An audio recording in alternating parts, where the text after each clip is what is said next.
Hello guys, today I would like to share about what is a forensic linguistic, and I will give you some example and clear explanation about what is forensic linguistic. So without any further, let's get started. Good night, everyone. Today I would like to present about what is a forensic linguistics course, like I mentioned before in my introduction. However, I apologize because I forgot to introduce myself. Allow me to introduce myself. My name is Hilmi Zaki Ramada from Metro University or Muhammadiyah University at the Metro and at English department.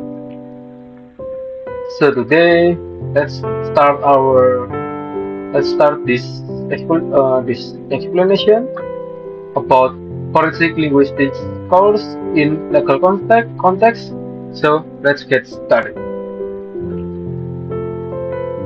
First thing first, we before we discuss even further, we have to know what is the purpose and benefits of learning forensic linguistics in this current era in this digital era.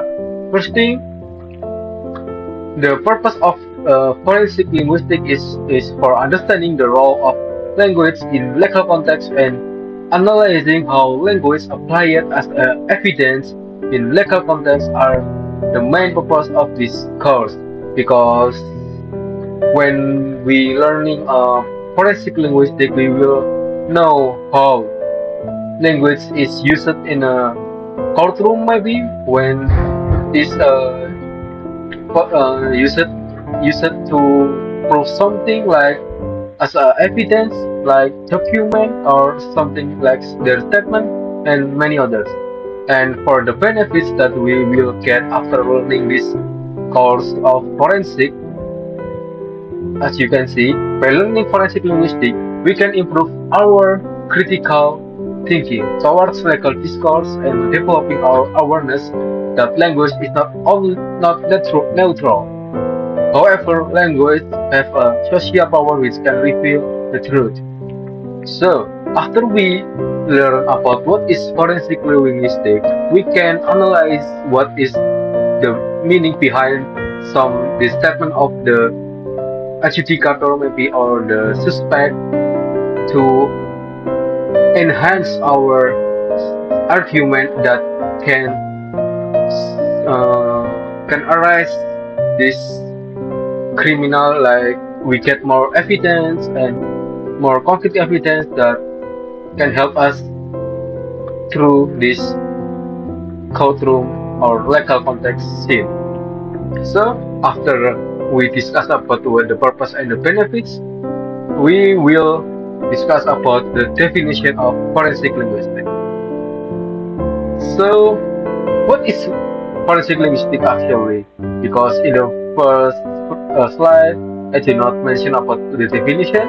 So according to Roger Sui, 1993, forensic linguistics is the study of the language used in legal settings and the use of linguist expertise in legal process, including police interviews, courtroom discourse, scene, and legal documents.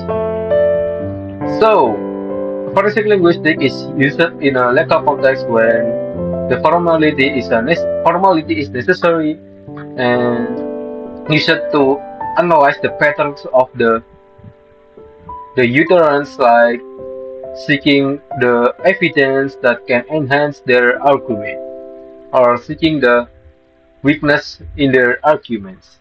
So that is the definition of forensic linguistic according to Roger Sui. So the next is I will give you the example of how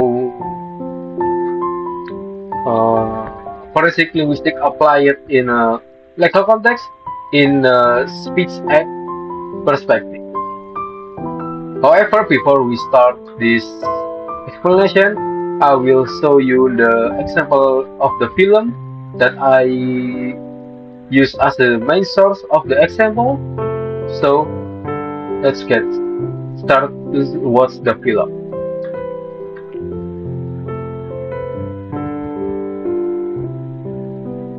Mr. Zane, you scheduled this hearing. We've been waiting 10 minutes. I'm not waiting any longer.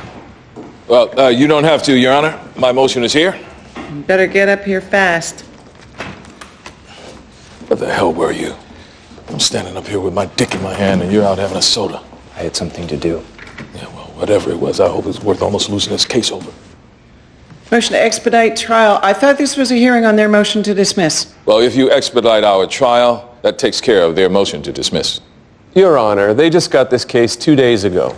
They're using the timing of our client's contract expiration to try to shake us down. I have to say, Mr. Zane, I find it hard to believe that in 2 days you found out enough to know you need an expedited trial, let alone care about these people at all.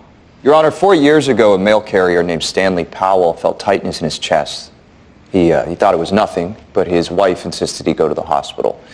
When he got there, doctors couldn't find anything wrong, but they wanted to keep him for 1 extra day. Now, unfortunately, Kelton Insurance refused to pay, so Mr. Powell went home, crawled into bed, and 1 day later he was dead. Now, in front of you, you have a complaint that's over 5,000 pages long, which tells the stories of another 189 victims. Pick a page at random, tell me the number, and I will tell you exactly what their client did to them. Your Honor, are you actually buying that? Page 627, Mr. Lawrence Green, 63-year-old grandfather, admitted to St. Vincent with complaints of lower back pain and excessive weight loss. He thought it was stress. Turns out it was lymphoma. Only they didn't find out until it was too late because their client refused to pay for the MRI. So please, rule against us if you have to, but don't tell me we don't care. Motion for expedited trial granted. Jury selection starts Monday. For your information, that's what I was doing. And it only took as long as it did because I was also doing something for the one person who has the right to treat me like his associate, but treats me like his partner anyway. Well, if you can forgive me, what do you say I take my partner out to lunch?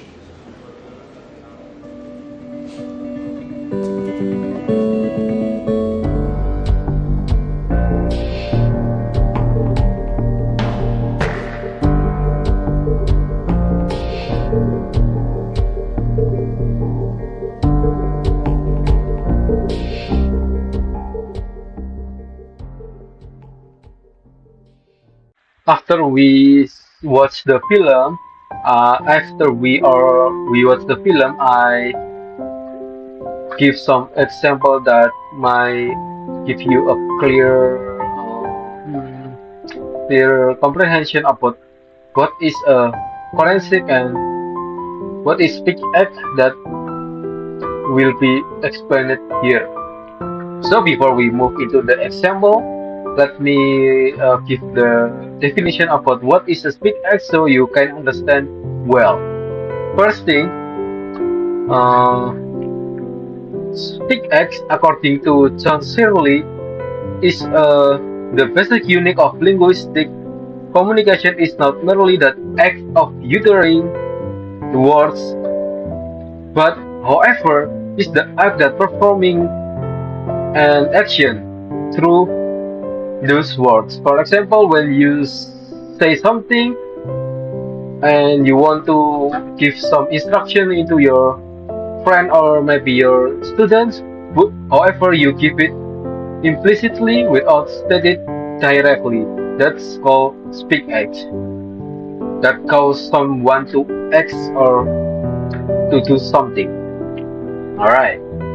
And according to John Searle, there is a 5 taxonomy of speech acts. The first thing is directive, declarative, expressive, and what else I forgot it, and commissive, and the last is declarative.